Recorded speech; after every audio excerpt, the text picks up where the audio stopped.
પ્રણામ વિદ્યાર્થી મિત્રો, આજે આપણે એક નવા વ્યાકરણના મુદ્દા સાથે મળી રહ્યા છીએ જેનું નામ છે એક્સપ્રેસિંગ ટાઈમ. બીજી ભાષામાં કહીએ તો એડવર્બ ક્લોઝ ઓફ ટાઈમ. સમજીએ કઈ રીતે છે. અત્યારની નવી પરીક્ષા પદ્ધતિ પ્રમાણે લખાઈને શું આવશે? એક્સપ્રેસિંગ ટાઈમ, સમય રજૂ કરતું વાક્ય. સમય રજૂ કરતું વાક્ય દર્શાવવા માટે, સમય દર્શક વાક્યને રજૂ કરવા માટે આપણે 8, 9, 10ની અંદર જે શીખી ગયા છીએ શબ્દોને એકવાર યાદ કરી લઈએ. એ શબ્દો છે when, while, till, until, before, after. બરાબર છે? એ દરેકનું ઉદાહરણ જોઈએ. દાખલા તરીકે વેનનું ઉદાહરણ, when I reached the school, જ્યારે હું શાળાએ પહોંચ્યો. The prayer had already started, પ્રાર્થના શરૂ થઈ ગઈ હતી. સમય રજૂ કરે છે. વાઇલને લઈએ. While I was driving my car, I saw an accident. જ્યારે હું મારી કાર ચલાવી રહ્યો હતો ત્યારે મેં એક અકસ્માત જોયો. વેન પૂરું થયું, વાઇલ પૂરું થયું. ટીલ લઈએ. ટીલ એટલે સુધી. Don't leave my class till I order you. હું તમને આદેશ આપું ત્યાં સુધી મારો વર્ગ છોડશો નહીં. મેં આમાં આગળ ડોન્ટ લીધું છે. જો નકાર હોય ડોન્ટ, તો તમે ટીલના બદલે અનટીલ વાપરો તો વધુ સારું. Don't leave the class until I tell you. હું તમને કહું નહીં ત્યાં સુધી વર્ગ છોડશો નહીં. આ અનટીલ થયું. તો till. Wait here till I come back. હું પાછો આવું ત્યાં સુધી અહીંયા રાહ જુઓ. તો મિત્રો આ ટીલ અનટીલ, હજુ બિફોર આફ્ટર બાકી રહ્યું, એ પણ પૂરું કરી દઈએ. બરાબર છે? Don't leave the class, don't leave the class before madam comes back. Madam પાછા આવે એ પહેલાં વર્ગ છોડશો નહીં. હવે after. Take this book after the principal leave the class. આચાર્ય વર્ગ છોડી દે પછી ચોપડી લેજો. તો આ આપણે જોયા when, while, till, until, before, આફ્ટરના વાક્યો જે સમય દર્શાવે છે એ સમય દર્શાવે જ છે. પણ 11, 12માં નવા શબ્દો, નવી વાક્યરચનાઓ સાથે આપણે શીખવાના છે. એવી 3 વાક્યરચનાઓ છે મિત્રો. તો આવો એ 3 વાક્યરચનાઓ જોઈએ. હવે 3 વાક્યરચનાઓ કઈ, એ કયા શબ્દો, એ સમજવા માટે સૌથી પહેલાં આપણે એક વેનથી ઉદાહરણ લખી દઈએ જે 8, 9, 10 ધોરણમાં આવતું જ હતું. દાખલા તરીકે અહીંયા એક વાક્ય લખું છું. When mister Shah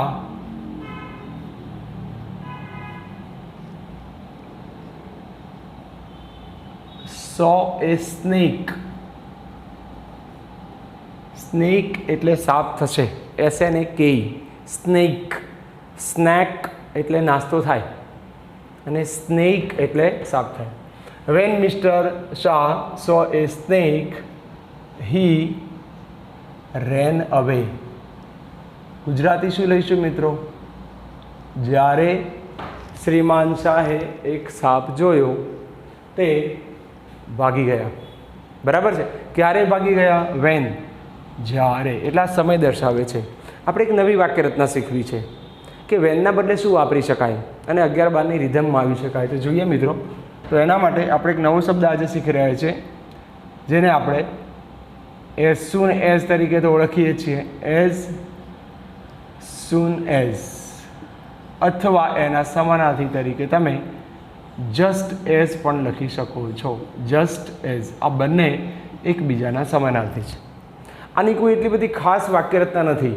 bus van હટાવો, replace કરો, થઈ જશે. એઝ સૂન એઝ, બાકીનું વાક્ય એમને એમ લખી દઉં છું. As soon as mister Shah saw a snake, he ran away. હવે આમાં તમે એઝ સૂન એઝના બદલે જસ્ટ એઝ લખશો તો પણ ચાલવાનું છે. તો આનો મતલબ તો એ થયો વેન, એઝ સૂન એઝ અને જસ્ટ એઝ ત્રણની કોઈ વાક્યરચનામાં ફરક પડતો નથી. એઝ સૂન એઝ, વેન એટલે જ્યારે ત્યારે, ગુજરાતી એટલું થાય. જ્યારે એઝ સૂન એઝ અને જસ્ટ એઝનું ગુજરાતી જેવો જ, જ્યારે જ શ્રીમાન શાહે જેવો જ એક સાપ જોયો, ભૂતકાળની વાત છે, તે ભાગી ગયા, ડર લાગ્યો હશે, ગમે તે હોય. વોટ આઈ સે ફ્રેન્ડ્સ, ત્રણે એકબીજાના સમાનાર્થી છે. વેન, એઝ સૂન એઝ અને જસ્ટ એઝ વાક્યની શરૂઆતમાં આવે અને વાક્યોની વચ્ચે પણ આવી શકે છે. તો વચ્ચે લાવવું હોય તો શું થાય? પાછળનું વાક્ય છે એને આગળ લઈ જાઓ. આ હી કોના માટે વપરાયું છે? મિસ્ટર શાહ માટે. તો અંગ્રેજી કહે છે જ્યારે વાક્યને ઉલટસુલટ કરો તો પહેલું નામ પછી સર્વનામ. હવે મારે આ van mister Shah so a snake વાક્યને પાછળ લઈ જવું છે અને પાછળવાળા વાક્યને આગળ લાવવું છું. તો હીના બદલે મિસ્ટર શાહ કરીશ ને મિસ્ટર શાહના બદલે હી કરી દઈશ. Do you follow me what I સે? મિસ્ટર શાહ રેન અવે when he so A snake. કોઈ ફરક પડતો નથી ત્યાં વાક્યમાં. Mister Shah ran away just as he saw a snake. તો એક વાક્યરચના અહીંયા પૂરી થઈ. તો એઝ સૂન એઝની તો વાક્યરચના એકદમ સિમ્પલ રહી, તોય સમજાવી દઉં. એઝ સૂન એઝ, વેન અને જસ્ટ એઝની વાક્યરચના એક સરખી. એના પછી સબ્જેક્ટ, વર્બ, અધર વર્ડ્સ એટલે કે એક વાક્ય, પછી અલ્પ વિરામ, પાછું બીજું વાક્ય, સબ્જેક્ટ, વર્બ અને અધર વર્ડ્સ. ફ્રેન્ડ્સ ધ્યાન રાખજો, જો 11 વારની ભાષામાં કહું તો પાછળ જે છે એ મુખ્ય વાક્ય છે, પ્રિન્સિપાલ ક્લોઝ છે અથવા તો મેઇન ક્લોઝ છે. જ્યારે આગળનું વાક્ય છે જેની સાથે એના સંયોજકો વપરાય છે એને ઉપવાક્ય અથવા તો ગૌણ વાક્ય કહી શકાય. તો આ આપણે એક વાક્યરચના પૂરી કરી, જસ્ટ એઝ સૂન એઝ કે વેનની. એને જ આપણે બીજી વાક્યરચના સાથે જોઈએ. અહીંયા નંબર આપી દઉં છું, આ 1 નંબરની વાક્યરચના. ચલો બીજી વાક્યરચના. કઈ બીજી વાક્યરચના છે? ખૂબ સરસ, ઇન્ટરેસ્ટિંગ છે, જે તમે પહેલી વાર જોશો. 9-10માં છે જ ટેક્સ્ટ બુકમાં, પણ આપણું ધ્યાન હોતું નથી કારણ કે આપણે પરીક્ષાલક્ષી તૈયારીઓમાં હોતા હોઈએ છીએ. એટલે રિયાલિટી આપણી પાસેથી શું નીકળી ગયું એ આપણને ખબર હોતી નથી. નો સૂનર, આ એક નવી વાક્યરચના તમે જોયેલી જ છે, પણ નો સૂનર હંમેશા વાક્યની શરૂઆતમાં જ આવે. એના પછી તરત જ તમારે 3D મૂકવા પડે. હવે 3D એટલે સમજાવું, થર્ડ ડાયમેન્શન નહીં. ડુ, ડીડ, ડઝ એટલે કે ડુ, ડઝ, ડીડ, ત્રણનો એક ડુનો ડી, ડઝનો ડી અને ડીડનો ડી. 3D થયા એટલે હું 3D લખું છું. આ કોઈ વ્યાકરણમાં ઉલ્લેખ નથી હોતો, it's my personal methodology. Okay. No sooner 3D, do, does, did કાળ પ્રમાણે લેવું. સબ્જેક્ટ પછી કરતા 3D તમને ખબર છે, જ્યાં જ્યાં ડુ, ડઝ, ડીડ હોય એની સાથે હંમેશા શું આવે? તો કે મેઇન વર્બ આવે. એના પછી અધર વર્ડ્સ જે કોઈ હોય. નો સૂનરનો એક સંયોજક છે નો સૂનર ધેન. જેમ ડિગ્રીમાં આપણે ER ધેન કહીએ છીએ, મામા છે નો સૂનર ધેન. અને એના પછી પાછું એક બીજું વાક્ય જેને આપણે કહીએ છીએ મેઇન ક્લોઝ, મુખ્ય વાક્ય, જેમાં કોઈ ફેરફાર થતો નથી. આનો મતલબ એ થયો મારે આ વેનવાળા વાક્યમાં નો સૂનર મૂકવું હોય તો જે વાક્ય, આ 2 વાક્યો છે મિત્રો, સંયોજક છે વેન, તો એક વાક્ય તો હોય જ નહીં, 2 વાક્ય હોય તો જ સંયોજકની જરૂર પડે. તો જ્યારે વેન જે વાક્યમાં છે એને ઉપવાક્ય કહેવાય. તો વેન હટાવીશ ત્યાં હું નો સૂનર મૂકીશ. ધ્યાનથી જોજો શું ફેરફાર થઈ રહ્યા છે. વેન હટાવું છું, બરાબર. વેનની જગ્યાએ શું મૂકી દઉં છું ફ્રેન્ડ્સ? નો સૂનર. વેન ગયું, નો સૂનર આવ્યું. હવે શું કહે છે? અહીંયા તો મિસ્ટર શાહ છે, પણ અહીંયાની વાક્યરચના મને રોકે છે કે 3D મૂકો, ડુ, ડઝ કે ડીડ મૂકો. તો મારે પાછો કાળ ઓળખવો પડે. શાના ઉપરથી કાળ ઓળખાય? જાદુ મંત્ર મેણા ટોણા તો છે નહીં, બસ ક્રિયાપદ જુઓ. કયું છે? સો. શાનું ભૂતકાળ છે? સીનું ભૂતકાળ છે સો. સાદો ભૂતકાળ છે. તો 3Dમાંથી હું ડુ, ડઝ, ડીડમાંથી ડીડ લઈશ. No sooner did. હવે કરતા કોણ છે? Mister Shah. No sooner did mister Shah. હવે ડીડ મૂક્યું છે, ભૂતકાળ બતાવે જ છે, તો મારે મૂળ ક્રિયાપદ જ મૂકવાનું હોય. હવે મારે સોનું મૂળ ક્રિયાપદ સી કરવું પડે. ક્રિયાપદો વગર આપણે દરેક મુદ્દામાં કાચા પડીએ છીએ મિત્રો. No sooner did mister Shah see a snake. હવે મારે શું કરવાનું છે? તો અલ્પવિરામ મૂકવાનું છે અથવા તો ધેન લખવાનું છે. શરૂઆતના સ્ટેજ ઉપર આપણે નો સૂનર સાથે ધેન મૂકવાનું ભૂલવાનું નહીં. એ 2 વાક્યને જોડનાર છે. નો સૂનર ધેન આવી ગયું સૂત્ર. ધેનનો સ્પેલિંગ THAN છે, એ ધ્યાન રાખવું. No sooner did mister Shah see a snake then he ran અવે.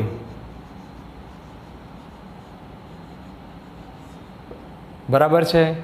આમાં ઉલટ સુલટ ન કરી શકાય. નો સુનર વાક્યની શરૂઆતમાં જ આવે એને વાક્યમાં વચ્ચે લઈ શકાય નહીં. ધ્યાનથી જોઈ લેજો, મેં કાળ પ્રમાણે કર્યું છે. જે કોઈ ફેરફાર થયો છે એ ઉપવાક્યમાં થયો છે, આગળના વાક્યમાં નહીં કે મુખ્ય વાક્યમાં. મુખ્ય વાક્યમાં કોઈ ફેરફાર થતા નથી.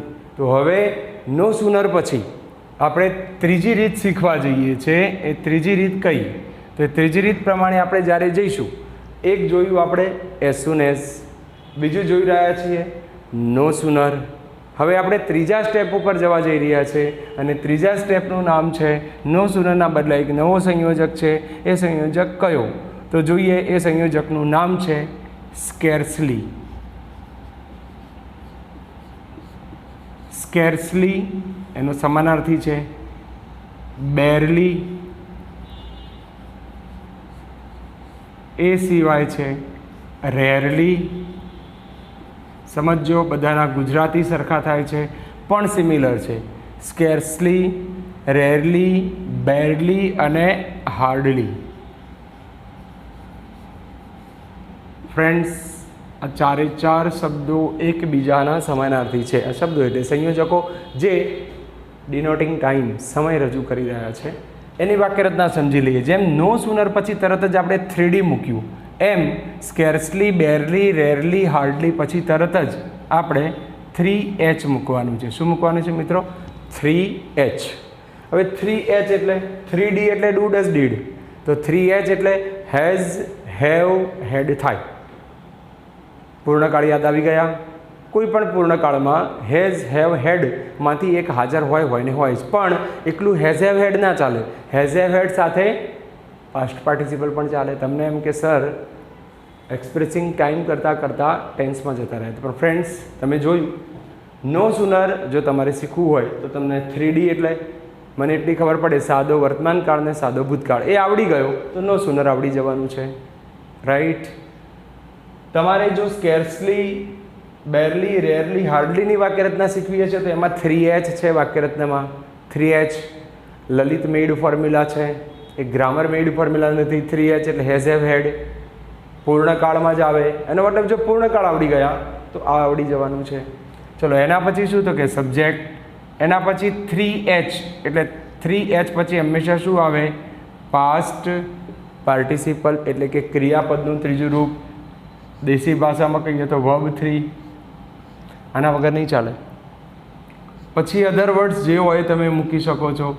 ત્યારબાદ સંયોજક તરીકે તમે વેનનો ઉપયોગ કરી શકો છો. વેન. એના પછી જે વાક્ય આવે જેમાં કોઈ ફેરફાર શક્ય નથી, જેને આપણે કહીશું મેઇન ક્લોઝ. તો ફ્રેન્ડ્સ, આમાં સંયોજક વેન આવ્યો એટલે આપણે સ્કેર્સલી, વેન આવું યાદ રહેવું જોઈએ. સ્કેર્સલીના સમાનાર્થી બેરલી, રેરલી, હાર્ડલી. બરાબર. આ રરેલી ઉચ્ચાર ના કરવો, નહીંતર અમુક એક્સપર્ટ હોય પાછા બરેલી, રરેલી ઉચ્ચાર કરશે, એ થવું જોઈએ નહીં. નહીંતર આપણા પૂર્વ વિસ્તારની ઉડી જાય. હે ને? ઓકે, ચલો. Scarcely, barely, rarely, just kidding, hardly. એની સાથે 3H હેઝ, હેવ, હેડ અને એની સાથે પાસ્ટ પાર્ટિસિપલ. જોઈએ આ મૂળ વાક્યને આની અંદર ઢાળીએ આપણે. આમાંથી કોઈ પણ એક લઈ લઈએ છીએ. દાખલા તરીકે સ્કેર્સલી. અહીંયાથી ચાલો આપણે શું લઈ લીધું? અહીંયાથી કોઈ પણ એક લઈ લીધો છે. સ્કેર્સલી. તમારે જે માનવું હોય એ માની લો. આમાંથી સ્કેર્સલી મૂકી દીધો મેં, એટલે વેન ગયું. એની જગ્યાએ આમાંથી કોઈક એક મૂક્યો. હવે કહે છે 3H મૂકો. મારે 3H કયા આધારે મૂકવો? હેઝ, હેવ મૂકવો કે હેડ મૂકવો? વિચારો. કયો કાળ છે? ભૂતકાળ. તો આમાં હેઝ, હેવ, હેડમાંથી મારે ભૂતકાળ જ લેવું પડે. ભૂતકાળ કયું છે? હેડ. તો અહીંયા હું હેડ મૂકી દઉં છું. ખબર પડી હેડ કેમ મૂક્યું? હેઝ અને હેવ ના મૂકી શક્યો કારણ કે વર્તમાન કાળ છે. મૂળ વાક્યમાં ભૂતકાળ હોવાથી હું અહીંયા ભૂતકાળ જ લેવાનો. તો સ્કેર્સલી હેડ કરતા કોણ છે? મિસ્ટર શાહ. સ્કેર્સલી હેડ મિસ્ટર શાહ. હવે મૂળ ક્રિયાપદ, સોનું મૂળ ક્રિયાપદ સી, સો. પણ હેડ કહે છે મને ક્રિયાપદનું ત્રીજું રૂપ આપો. સી, સો, સીન. આ નહીં આવડે તો આપણે ખોટા પડીએ. એટલે આ કાળ છે મિત્રો, આ કંઈ નવું નથી. હેડ પ્લસ પાસ્ટ પાર્ટિસિપલ, પૂર્ણ ભૂતકાળ દેખાયો. Scarcely had Mr. Shah seen a snake. A snake. સંયોજક મૂકી દઉં છું. કયો સંયોજક છે? વેન હી રેન અવે. હી રેન અવે. મિત્રો, આપણે જોઈ લીધી એડવર્બ ક્લોઝ ઓફ ટાઈમ રજૂ કરતી 3 નવી વાક્ય રચનાઓ. એમાં એસ સૂન એસથી તો તમે પરિચિત છો, પણ જે નો સૂનર છે એ આજે પ્રેક્ટિસ કરવાને લાયકથી પ્રેક્ટિસેબલ છે આપણા માટે. એ સિવાય સ્કેર્સલી છે. તો આ તમે જે કોઈ વાક્ય રચનાઓ મિત્રો તમે શીખી રહ્યા છો એની પ્રેક્ટિસ ભરપૂર કરવી પડે. એકદમ સરળ છે. તમે શું કરો, કોઈક એક વેનવાળું વાક્ય બનાવો. એવું નથી કે મેં ભૂતકાળમાં બનાવ્યું તો અહીંયા બધું ભૂતકાળ જ થવું જોઈએ. હું થોડો ફેરફાર કરી રહ્યો છું. અહીંયા તમે ધ્યાનથી જુઓ. દાખલા તરીકે અહીંયા હું 100 કાઢી નાખું છું. વાક્યનો બદલાવ કરું છું. જુઓ, when mister Shah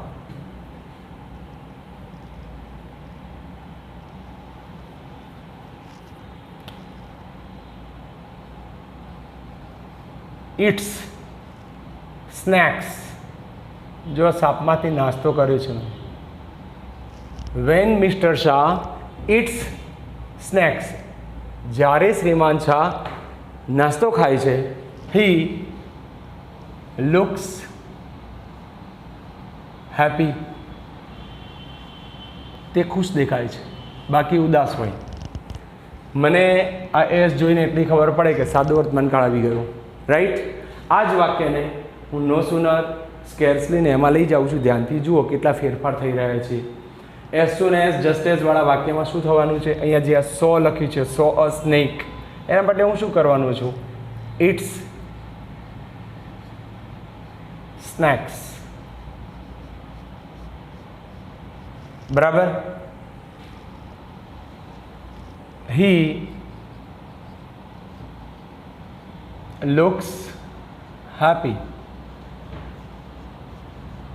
looks happy.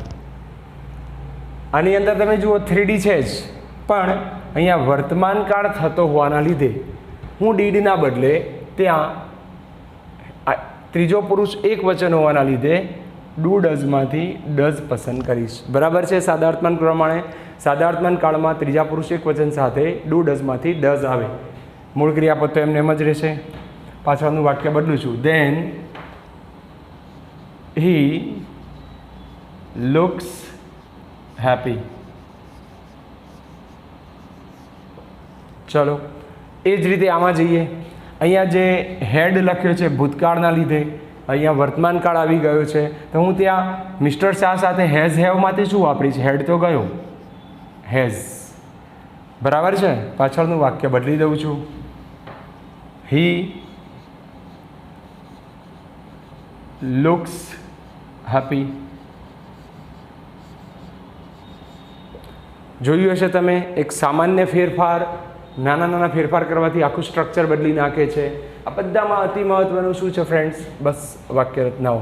જો તમને વાક્ય રચનાઓ આવડશે તો તમે કોઈ પણ વાક્ય જાતે ડિઝાઇન કરી શકો છો. એટલે કે ફોર્મ્યુલા જેને આવડે ને એ કંઈ પણ ડિઝાઇન કરી શકે છે. સમજો છો મારી વાતને?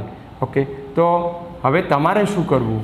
તમારે જાતે વેન, વાઇલ કે કોઈ પણથી વાક્ય બનાવી દો કે જેમાં મિનિમમ ઓછામાં ઓછા 2 વાક્યો હોય. અને એક વાક્ય બનાવીને એના બેસતા. કારણ કે આ સંયોજકો છે મિત્રો, આ એક વાક્ય માટે બન્યા નથી, 2 વાક્યોને જોડવા માટે છે. તો આપણે અહીંયા પરીક્ષામાં જે મુદ્દો ઉપયોગી છે એક્સપ્રેસિંગ ટાઈમ, એ મુદ્દો પૂર્ણ કર્યો. જાતે વાક્ય બનાવજો, મહેનત ખૂબ કરજો. કોઈ ક્વેરી હોય તો તમે મને મારા પર્સનલ નંબર ઉપર કોલ કરી અને પૂછી શકો છો. બરાબર છે. ત્યાં સુધી પ્રણામ. Thank you.